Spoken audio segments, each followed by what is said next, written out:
وكذلك أوحينا إليك روحا من أمرنا ما كنت تدري ما الكتاب ولا الإيمان ولكن جعلناه نورا نهدي به من نشاء من عبادنا وإنك لتهدي إلى صراط مستقيم صراط الله الذي له ما في السماوات وما في الأرض ألا إلى الله تصير الأمور. After those long dark nights, now my world is bright. Islam is my sight. Now I found the light. After those long dark nights, now my world is bright. Islam is my sight. Now my world is bright. Islam is my sight. To all our viewers around the world, Assalamu alaikum wa rahmatullahi wa barakatuh, and welcome to this week's edition of The Straight Path. I'm your host, Fuad Muhammad. Well, tonight on The Straight Path, we are privileged to have a very special person with us, one that was born into a Christian family, all the way from Texas, America. He is now one of the biggest da'is, calling everyone actually who he meets to the word, to the truth, to Al-Islam. Who's the special guy? Sheikh Yusuf Estes. Assalamu alaikum, Sheikh, and welcome to the show. How are you? Alhamdulillah. I'm kind of surprised to be here tonight. We've been working with Huda making these TV shows, and for you to invite me on this program tonight was kind of a surprise to me. I didn't know that... Really? Well, actually, we have something bigger than that for you. Really? You want to make some more shows, right?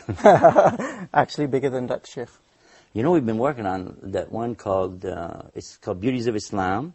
Mm-hmm. The one is called Ramadan Reminders, and then we got the one called the Muslim Mailbox. But actually, Sheikh, we didn't call you here to talk about the shows. No? No. We want to know how a Christian preacher became a Muslim. Everybody asks me this story. You sure you want to hear this? Again and again. Again and again.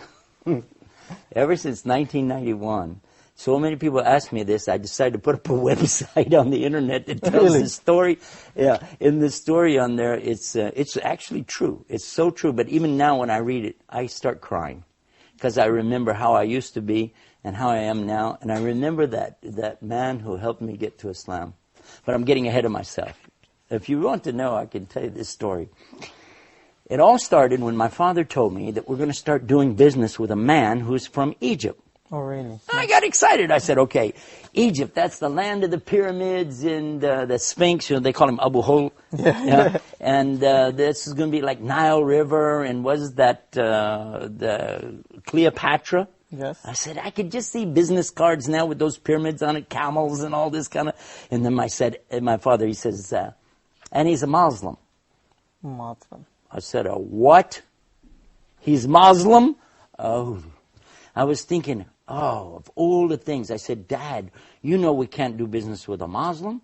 He said, why?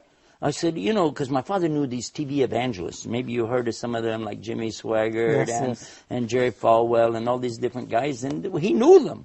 And the things that they said about Islam, the way that they used to put down Muslims in the Quran, and the horrible things that were being said. And by the way, not true, but I didn't know that. So I'm saying to my father, these guys are hijackers. They're kidnappers. They don't believe in God. They worship a black box in the desert. And they kiss the ground 5 times a day. So my daddy's saying, no, you got to meet this guy. He's really nice. We're going to do business with him. And I said, I'll meet him on one condition. He said, what is it? I said, we do it my way. He said, what's your way? I said, okay, I want to come from church. It's got to be on Sunday. And then what I'm going to do, I'm going to come to him. I'm going to stop and eat or nothing, directly to him. And I will have my cross. I used to wear a cross on my belt loop, about that big. Okay? And I had a Bible that I carry under my arm all the time. and I have a cap on my head, and across the top of the cap it says, Jesus is Lord. And that's the way I want to meet this guy. Well, my dad said, okay, Sunday it is. Okay. We had a store in the mall in a place called Grand Prairie, Texas. And so in the store, we go to meet him on Sunday, you know.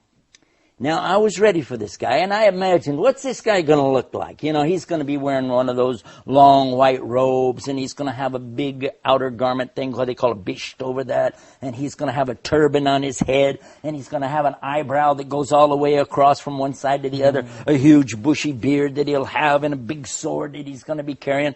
I think I was looking for somebody that's a cross between Attila the Hun and the Ayatollah Khomeini. I had no idea. So when my father took me in, I was nervous, you know. Here, I'm going to meet this guy. Oh, he's going to be a Muslim. Oh, boy. You know, but I'm going to hold the faith of Christianity high in front of this guy. We went in the door, you know.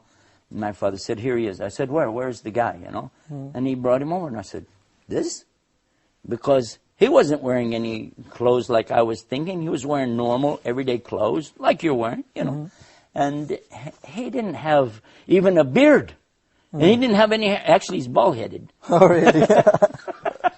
And I said, this man is... And he had something Egyptians have. Not all people in the world have this thing. But Egyptians have something very special called ibtisam.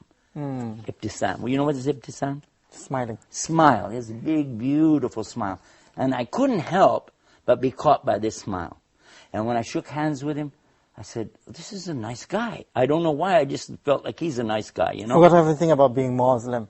It just kind of went out the door just by meeting him.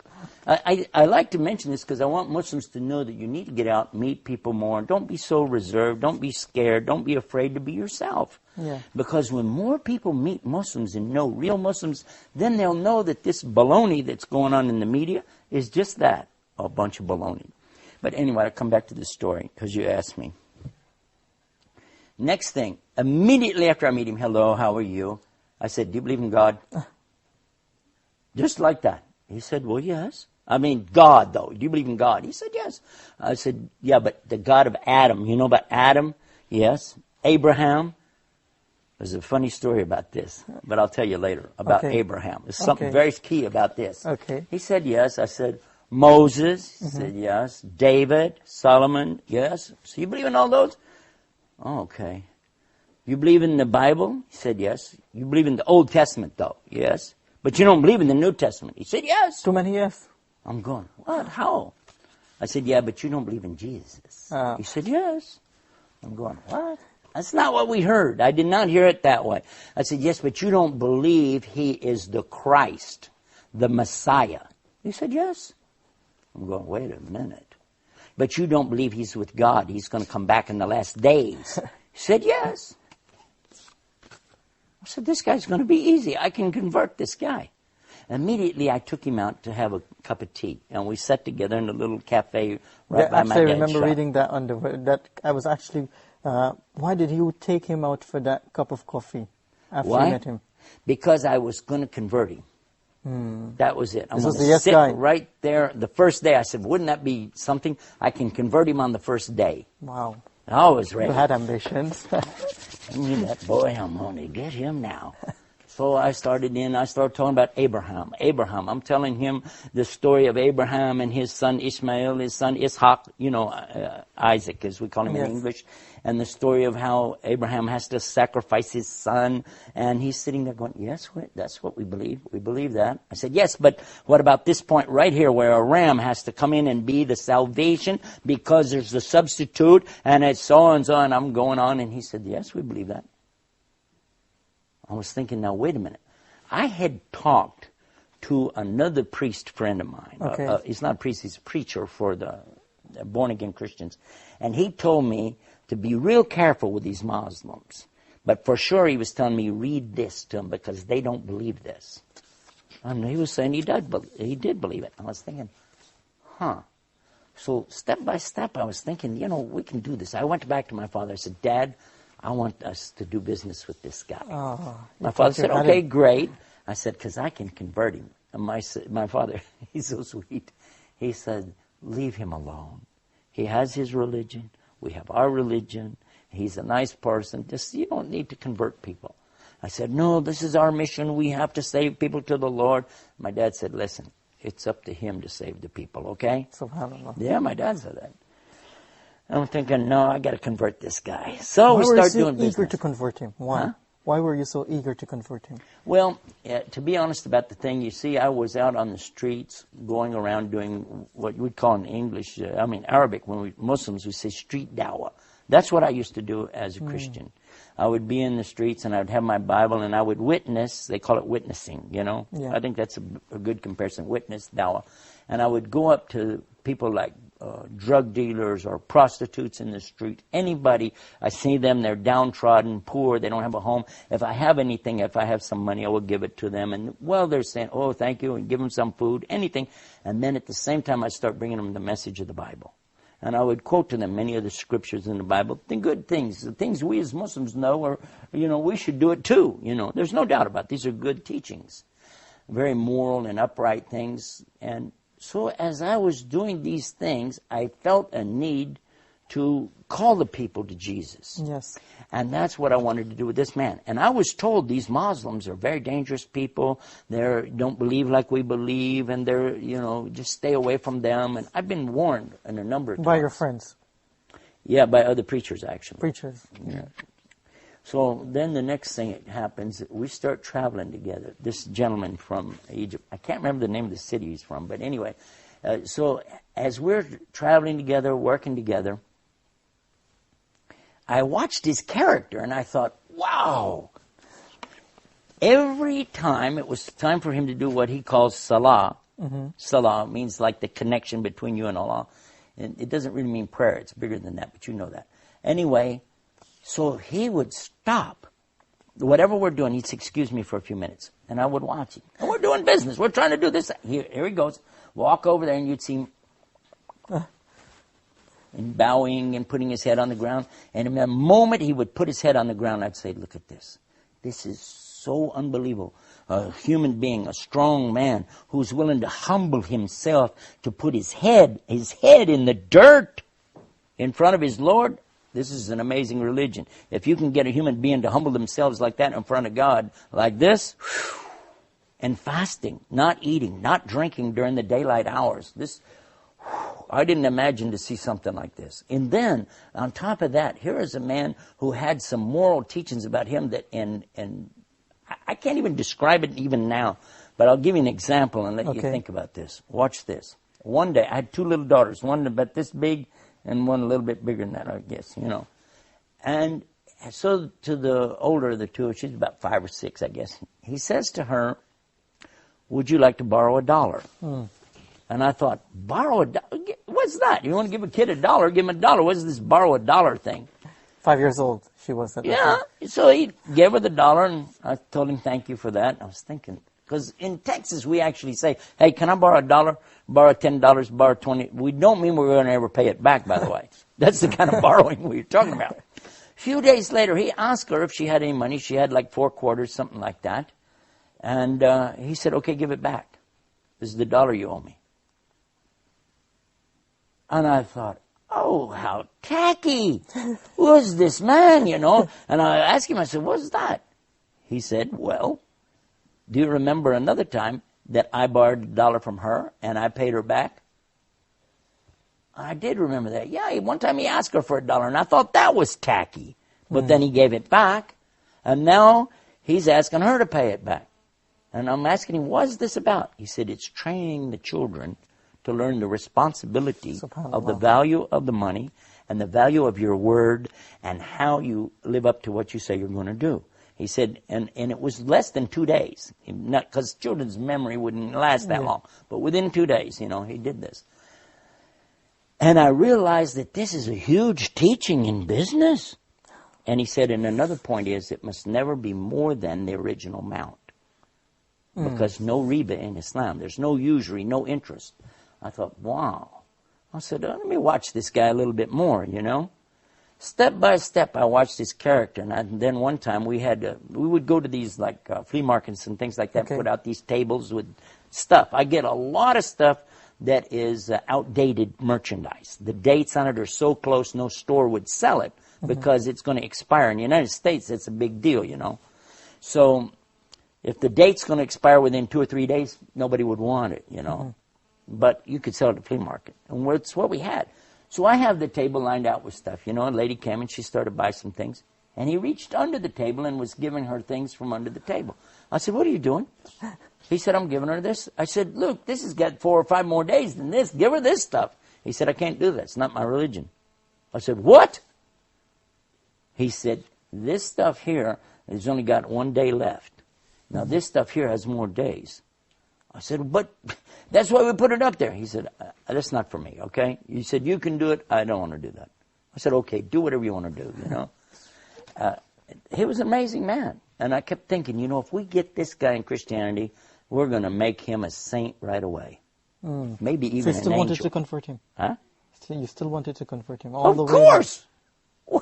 What part of the story are you missing here? Hello? That's my goal. I haven't thought about anything else. So then, another strange thing happened. My friend, the other preacher, he used to carry this big cross. He would bolt it together. It was about 14 foot long. And he would carry that big cross and walk down the street. And when the reporters, journalists, TV people would come out and ask him questions, and he'd be telling them about the Lord, and he'd give out these pamphlets he had and collect donations. And so, and this was really funny because he had a heart attack. Now, it's not funny to have a heart attack, but it's what happened next. I would go visit him every day in the hospital. And while I was in the hospital with him, another man was in the room with him in a wheelchair. So I go over to this other gentleman and I start witnessing to him. And I've got a Bible under my arm and I got my cross with me. I got my hat. Jesus is Lord. And I'm telling this other man in the wheelchair about Jesus loves you, about the Bible. And I asked him, where are you from? He said, I'm from Venus. I'm going, Venus? Venus, Texas? He said, no, the planet. I'm going, oh, he's crazy. I thought this was a cardiac ward. Maybe it's a nut ward, you know. It turns out, though, that he had been very depressed. And this heart attack had really hurt him, you know. And not just physically, but, you know, mentally and things because he couldn't do what he wanted to do in life. Sheikh, can you stick a point there? We just want someone to meet you, actually. Can you please come? Assalamu alaikum. Wa alaikum Sheikh assalam. Yusuf. Assalamu alaikum wa rahmatullah. Wa alaikum assalam. This is Mr. Ahmed Fahmi, our regional wanted to director. greet you. You're the regional manager for How are you? Huda TV. Nice having you with us, man. By the way, I got you a surprise. Yeah? Yeah. Guess. Surprise. Guess I don't know, some Hold more on. programs? Just hold on. What? 1 second. He's the regional Manager, it's regional director of the Huda, yeah. Yeah, in Cairo. Here we go. Do you know this guy? Muhammad? السلام عليكم ورحمة الله حبيبي شيخ يوسف. Oh my gosh. Unbelievable. How are you, brother? I can't believe it. It's a long time. يا أخي.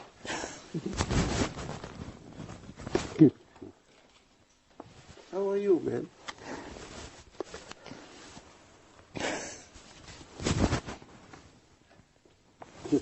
This is the guy I'm talking about. I know. Okay. Surprise, huh? Take your When did seat you guys do this? so he can join the show. Is this a real show? Are we really on TV? Yes, we are. Sheikh Yusuf, just I gotta go. بسم الله الرحمن But الرحيم. continue the Jazakallah show. khairan. Would you like to tell the viewers who this guy really is? Have a seat.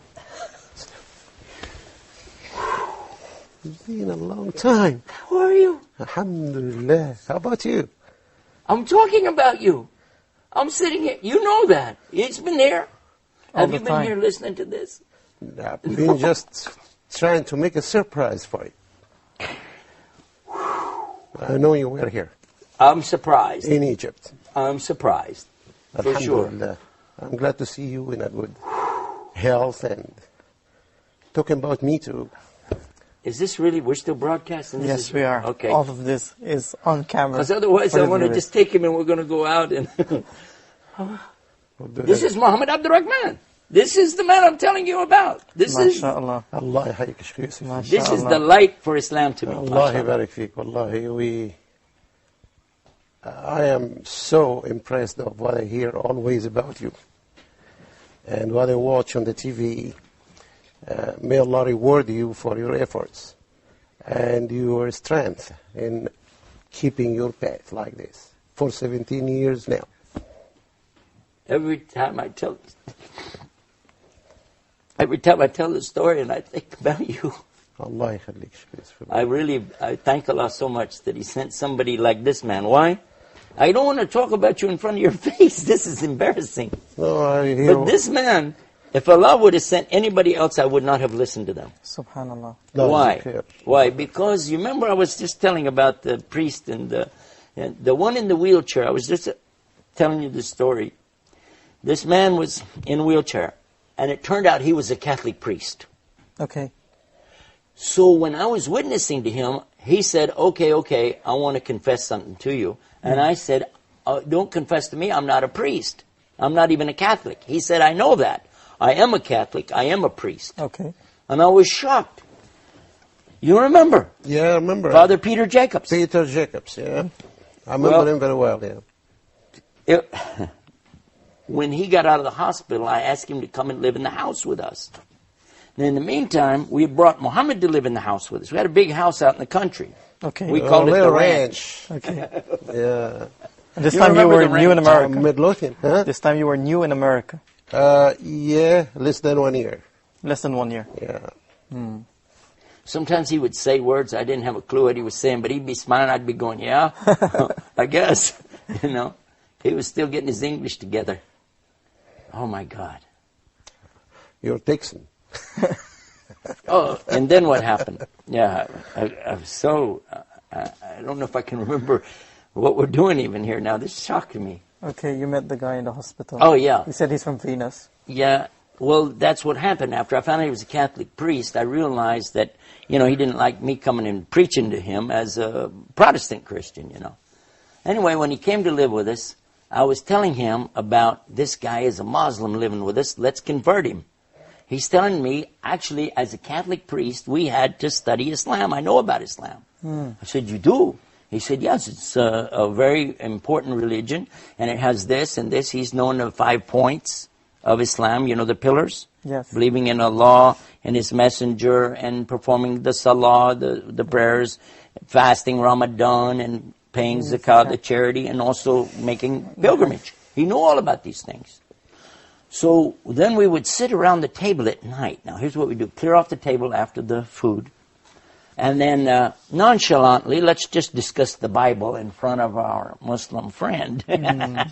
So I bring out the Revised Standard Version of the Bible. My father brings out the King James Version of the Bible. A different version. My wife had, she had the Jimmy Swaggart's Good News for Modern Man. Sure. And then the Catholic priest has a totally different Bible. Because these books are all 66 books each, okay? But the Catholic version, which is much older, in fact, the Christian Protestant Bible comes from the Catholic Bible. But the Catholic Bible has 73 books. What happened to the other 7 books? Nobody knows. Anyway, here we are. We're talking about which book. No, my book. No. And my book says in it that the Malik James, the King James Version, is having grave defects. It needs to be retranslated. And my father's saying, no, this one, no, that one, so and so. And finally, I'm embarrassed because we're arguing in front of him. I said, okay, but just change the subject. How many versions of that Koran thing do you have? Yeah. Okay. Let's take the answer from him after we take this short break. Stay tuned, viewers, as we speak to Sheikh Yusuf Estes and the person who gave him Shahada, Brother Muhammad Abdul Rahman, after the break. Stay tuned. My world is bright. Islam is my sight. Oh, my world is bright. Islam is my sight. Assalamu alaikum wa rahmatullahi wa barakatuh, and welcome back to The Straight Path. We're talking to Sheikh Yusuf Estes and his journey to the straight path, along with the brother who gave him Shahada, Brother Muhammad Abdul Rahman. Welcome again to the show, Sheikh. مرحبا Sheikh Yusuf. So we were talking about 5 of you on Brother Muhammad. Yeah, I think probably we should let the people know. This is live, yeah? Of course. So you have call-ins, right? Yep. Okay, we should probably let the people know then that we're going to hold up any calls Okay.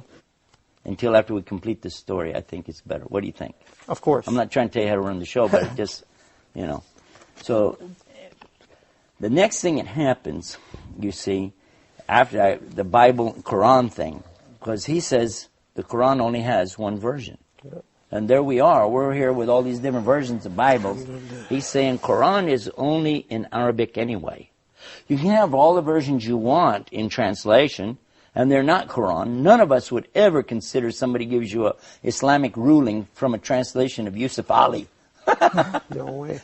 Would never accept that, right? I agree. But if you look in the Quran and you see something clearly said, this is haram, this is halal, permitted, or something is forbidden, okay, then that's fine.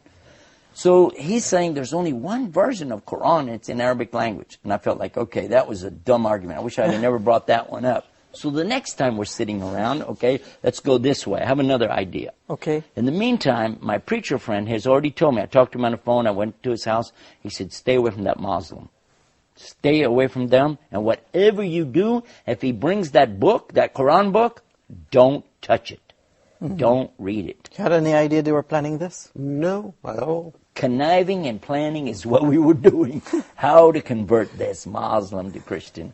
Allah, this is the first time I know that now. You didn't hear that? But you had in any part of meeting Sheikh Yusuf back then, you had any intention to convert him as well? No, it was just a business deal. That's all. Then it turned to be what happened. But originally it was just A business simple deal as business far as deal for you. concerned on my part. Subhanallah. So now the next thing I was thinking about, okay, let's go another route. So we clear the table after another meal on another night. This time, let's talk about God. We believe in God, the real God, the God of Adam and Abraham. And he's going, yeah, just like he'd said before. And then he asked me, how do you explain Trinity? Because I said, God is one. And he said, this is what we believe. He said, and that's it. We don't have anything more than that. But you have a Trinity, so how do you explain it? So I had this idea. I'm going to explain. You remember? Yeah. The apple, tufah. Yeah. The apple has the skin on the outside. Yeah. It has the white meat inside. And inside of that are the seeds. Sure. So these 3 things make one apple. 3 things make one God. Father, Son, Holy Ghost. And then he said, how many seeds are in there? I remember. So next day, I'm back over talking to my preacher friend again. I said, the apple thing didn't work. He said, I told you stay away from these Muslims. They're going to hurt you. You're going to get a demon, son. You're going to get a demon, a shaitan, Yeah. So I said, no, come on, man. Give me another. He said, use the babe, egg. Tell him about, I said, okay, egg. So the next time I'm telling him, the egg, it has the white shell. Inside the shell is the white of the, and then inside of that is the yolk. Yeah. 3 things, 1 egg. Got him here. Got him. No, he said, what if it's a double yolk? When it has 2 yellows? Yes. You see an egg do that sometime? He said, does your God become 4? Ooh. And what if it's rotten? An egg could be rotten. Then you have a... Do you want a God that can be rotten? Of course not. Yeah. And you're comparing Allah to an egg, for crying out loud. This is an unbelievable thing. And so then it comes the subject of comparing God to a family. Like a man is a husband and a wife and a child. The 3 make one family. It's the family of God. Well, what if you have some more kids or twins? Or what if you get a divorce? You want a God that can get a divorce? No, you don't want that. So we're going through these different stages of how to explain something. Finally, I'm about exasperated. I tried the finger. You know the finger? Yeah. When it's 1 finger, but you go like this. 1, 2, 3 parts makes you compare God to your finger. What's this? SubhanAllah. Trying everything possible. Yeah, and then finally, the water. You've heard of the water one, right? Yeah, I remember. The water is like this. Water is 3 things. It is a liquid, it is a gas when it's a vapor, when it becomes steam, and also it's a solid when it freezes. 3 things, all in one. Except what? They can't be all 3 at the same time. Oh, yeah, that's right. Talking to a So now what geologist. will you do? How will you so finally I'm going to throw it back on him. I said, well, what do you guys say about it? And what did he read? Surah Ikhlas. أعوذ بالله من الشيطان الرجيم بسم الله الرحمن الرحيم قل هو الله أحد الله الصمد لم يلد ولم يولد ولم يكن له كفوا أحد. Subhanallah. Now, the meaning, when he explained the meaning, this is what got me. But while he was saying it, we were in the car. Yes, I remember And that. you were reciting, and I told you, stop, read it again, say it again. remember You that. said, why? You don't know the Arabic. I said, no, something, it's beautiful. I don't know He what you started said. crying, no Arabic. I remember that. Many times I saw other people like me who they hear the Arabic in the Quran. They don't know Arabic, but they start to cry because it's Allah's speech. Allah. And when the heart is real and sincere, it recognizes Allah's speech. Subhanallah. It does. The heart does, yeah. It's not a joke. Now, if somebody's a non-believer, won't believe that anyway, so who cares? But if somebody believes, they will recognize this Quran, this speech of Allah. And I'll come back to this. So now, I'm perplexed. I'm stressed out over this thing. I can't convert this guy. In the meantime, he brings a Quran. That big, remember the big Yusuf Ali translation? Arlington Mosque, yes, sir.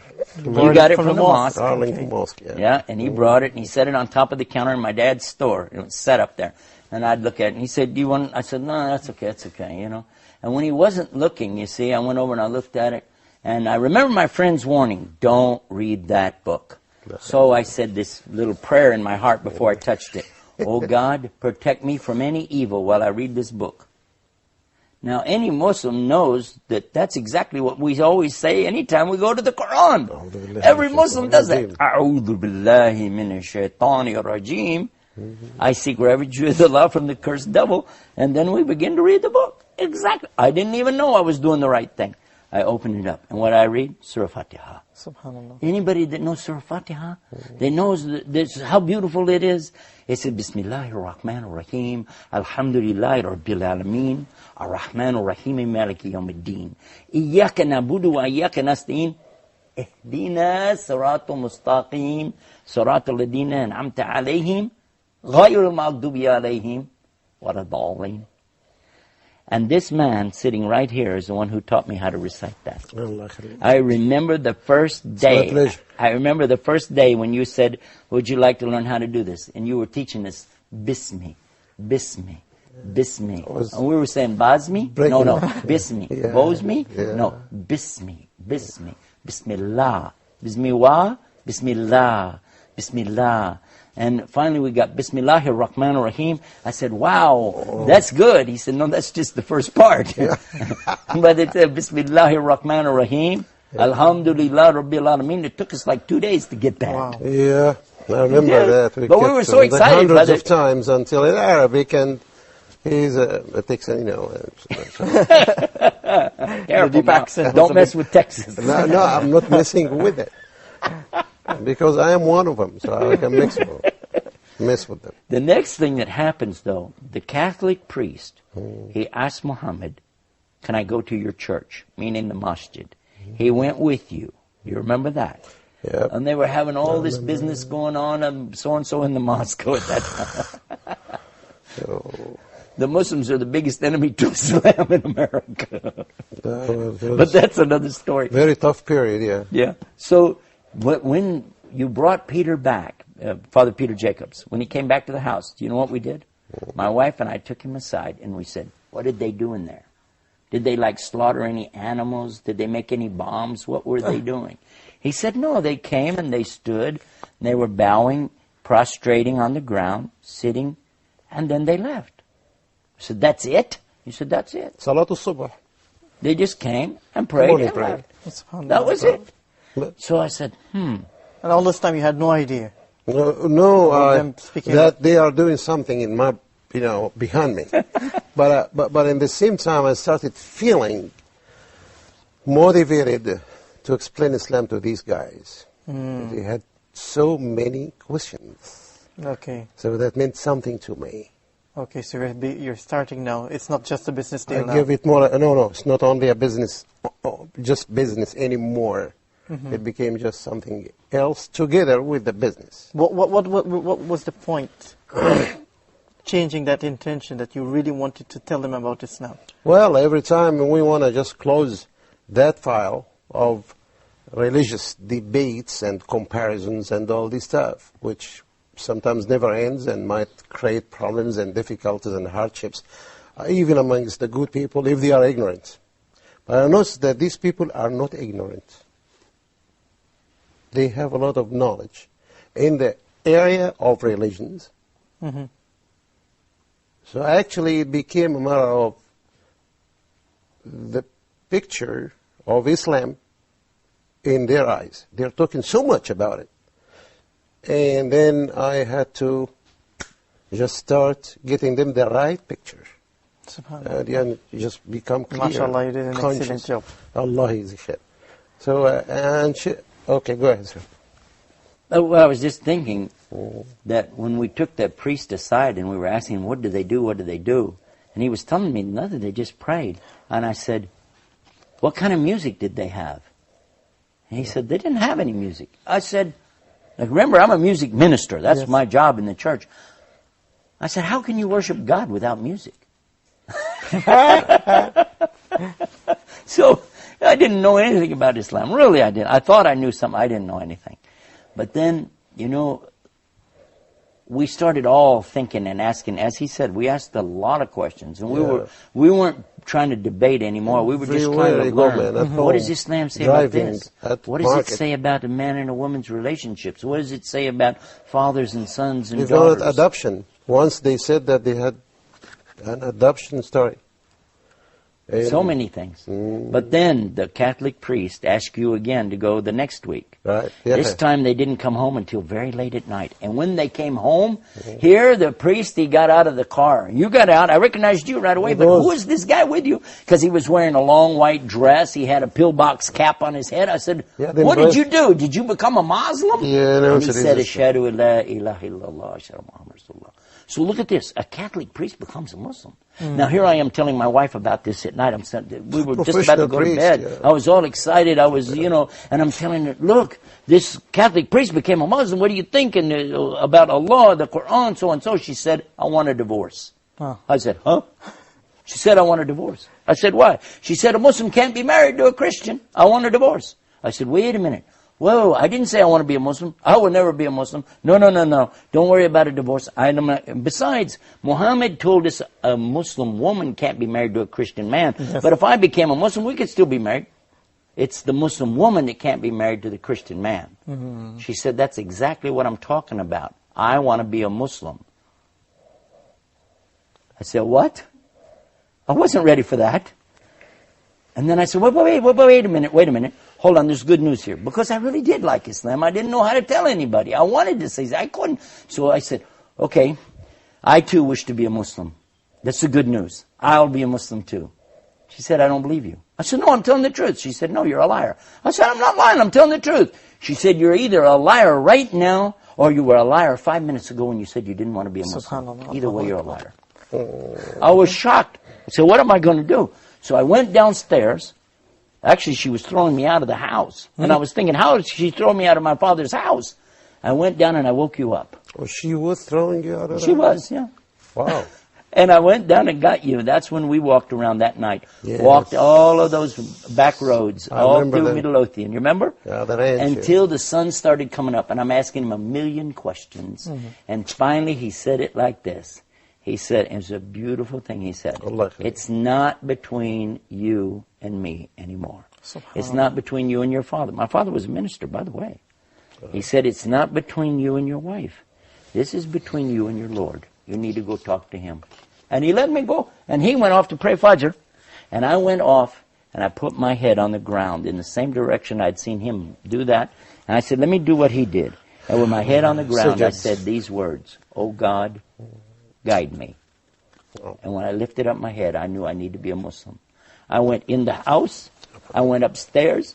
I made a shower. I came down, and in front of this man right here, and that Catholic priest, I made my shahada. I said, Ashhadu an la ilaha illallah, Ashhadu an Muhammad Rasulullah. A few minutes later, my wife comes down with hijab on her, and she did the same thing. Subhanallah. She made her, and a couple months later, my Yeah. dad accepted Islam. Yeah, And before she Grandpa. died, my stepmother accepted Islam. And my children grew up as Muslims. So Allah this khayr. one man right here, wallah, may Allah accept it from Allah him. yakhallik. Allah accept from him. Allah yajzik Okay, This I have a man question is for you, brother. responsible Yes, for brother. all of us. Actually, the Islam. telephone was going crazy, so we Tfaddal, have to tfaddal, take ahlan some wa calls sahlan. now. Ahlan wa We have sahlan. Brother Mahmoud from Egypt. Assalamu alaikum, Brother Mahmoud. Go ahead.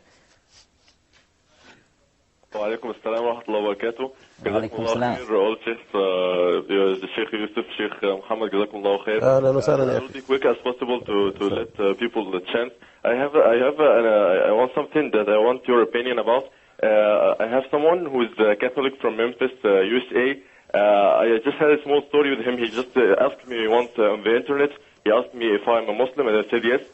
He asked me a strange question. He asked, when you take over the world, can I still be Christian and pay jizya? And I told him, why do you say that? Because he said, because I know this is the fastest growing religion, and you're all going to take over the world. So I keep back with this guy, and I showed him few of your material in your website about Islam being the same message Jesus had, and he finally admitted that Jesus is the prophet and that Allah is one, alhamdulillah. But when I talk to him about Islam, he hesitates and say that he needs more time. And it's over a month now. I don't know what next step to do with him. And so if you may give Okay, got the advice. point, Brother Mahmoud. That was Brother Mahmoud from Egypt. Just before we take his question, when he and his wife took Shahada in front of you, what was that feeling like? I was expecting it. You were? It came gradually Ah, in every day sunrise. subhanallah. Whenever I will pray, well, finish the prayer, look at their faces changing, looking at many questions about why do you go towards Mecca, as if a business of a person who wants to get involved, just asking about the details. I'm saying that for the first time in front of you, but that I had my own feelings as well. I didn't know And that. my impressions, yes, I'm saying that for the first time. But I noticed for a period of time before you take Shahada, that thing was going to happen. You did? You knew Yes, that? sir.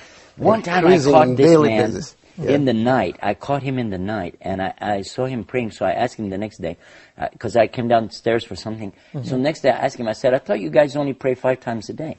He said, yeah. I said, okay, but you were praying in the middle of the night. Subhanallah. This man, I'm sorry to expose this to the Barakallahu people. feek. Sorry. But he's doing the Qiyamul Layl. And then later I find that this is how, if you want to see, I'm going to give the advice to our brother who I just asked, Mahmoud just asked the question, and the answer is, if you really want to see people enter Islam, you sacrifice to Allah by what? Give dawah in the day, but give dua in the night. Get up and cry to Allah. Oh Allah, guide these people. Allah, guide these people. Allah, you're the only one that guides. Guide them. And wallah, this man, wallah, I love you so much. Okay, we have another telephone call, Sheikh. Brother Fasir from KSA. Assalamu alaikum. Assalamu alaikum, Sheikh Estes. Wa alaikum salam. Sheikh, from the time you have become a Muslim and till now, you have been doing dawah and converting people to Islam. Allah So I want to know, how do you change the radical image of Islam that the Americans have in their mind? Can you please clarify that for me? And I've always watched your lectures on in India that you delivered on Peace TV.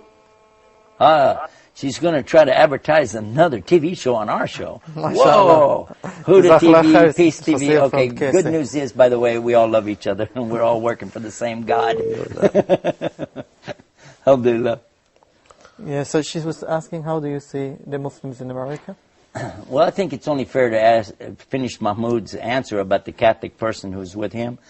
First of all, you said he's been for a month. This man was patient with me for more than 3 months.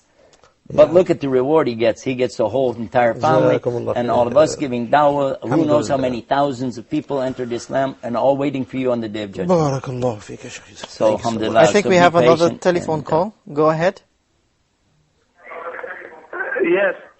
Assalamu alaikum. Wa alaikum salam. Salam. Yes, I'd like to add some points here. Go ahead. I think we just lost that caller. I think so. Subhanallah. Well, you know what a lot of people do ask is, how do you feel after you get to Islam? Yeah. So maybe he was going to ask that question. And one of the things I will tell you is that when you come into Islam, everything is new, it's strange to you, and you're trying to adjust, you're trying to work your way around. That's another thing that Muhammad was aware of, and he was trying to help us adjust slowly, take it step by step, and learn as I was saying, he was teaching us slowly how to say the Fatiha, slowly about hijab, slowly about things. Take it as you can. And he never told us you have to do this, you can't do that. Circumcision is a subject that comes up. He didn't go into any of these subjects. Just take it slowly and understand what do you call it? Aqidah. Yes. The correct belief in Islam. Okay, we have Ihsan from the Kingdom of Saudi Arabia. Go ahead. Assalamu alaikum. Wa alaikum assalam. Wa alaikum salam. Hello. Hello? You are our teacher, man. Yeah, the problem is he's got his... I think, can you please lower the volume on your TV set? Yeah, when you Brother guys call Ihsan? in, be sure and you have to turn off the volume of your set. أيوة يا أخي السلام عليكم. Assalamu alaikum wa rahmatullahi wa barakatuh. Allah Azza wa Jal has made you, inshallah, a very rich person on the day of judgment, inshallah. جزاك الله ألف خير. And Brother Yusuf Estes, Allahu Akbar, may Allah increase the number of Brother Yusuf Estes in all over the world. Allahumma ameen. Jazakallah Ameen. I mean, when you were in Dammam, Brother Yusuf Estes, last 2 weeks before, I had the chance to listen to your talk, the reality of Islam. Subhanallah. Allah bless you, brother. Allah increase your capabilities. Allah increase your capabilities. Allah Okay. increase your capabilities tremendously. Allahumma salli ala Muhammad wa barik wa sallim. And it's over. Wa alayhi salatu salam. Jazakallah khair, Brother Ihsan there from the Kingdom of Saudi Arabia. We're in the last minute of the show. Quickly, Brother Muhammad, Yes, sir. how do you feel seeing Sheikh Yusuf Estes as he is after so many years?